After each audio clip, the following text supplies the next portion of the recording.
तर आता जाऊयात कल्याणमध्ये। कल्याणमधील अशोकनगर परिसर हा सुद्धा जलमय झालेला आहे। वालधुनी नदी किनारी असलेल्या अशोकनगरमधील घरं पाण्याखाली गेली आहे। अशोकनगरमध्ये सुद्धा पूरस्थिती उद्भवली आहे। घरांमध्ये पाणी गेल्यानं त्या ठिकाणच्या नागरिकांचं मोठं नुकसान झालंय। तर आपले प्रतिनिधी सुनील ढगे सध्या आपल्या सोबत आहे। सुनील, काय परिस्थिती आहे या ठिकाणची?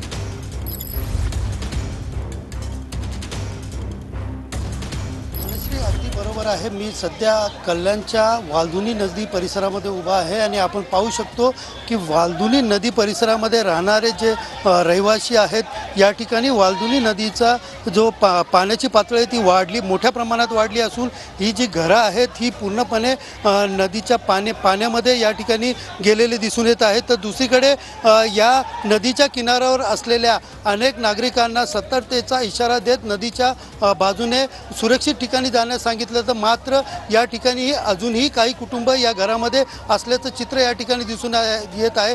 तर दुसरीकडे आपण पाहिलं गेलं तर या परिसरातील जे तरुण आहेत, हे तरुण या नदी पातळीमध्ये पोहताना या ठिकाणी दिसत आहेत, पाण्याचा आनंद घेताना या ठिकाणी दिसत आहेत। तर पाण्याचा प्रवाह या ठिकाणी मोठ्या प्रमाणात वाहत असून यांना जीवितहानी होण्याची मोठी शक्यता आहे।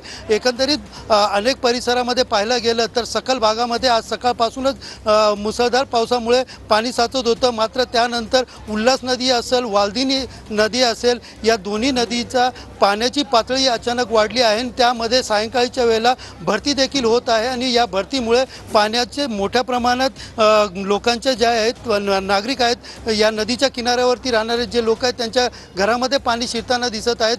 तर महानगरपालिका असेल किंवा प्रशासन असेल वारंवार या ठिकाणी सतर्कतेचा इशारा दिला आहे, मात्र तरी देखील या ठिकाणी नागरिक जे आहेत या ठिकाणी पोहताना दिसतात। ते अनेक जण आपल्या घरामध्ये बसलेले दिसत आहेत।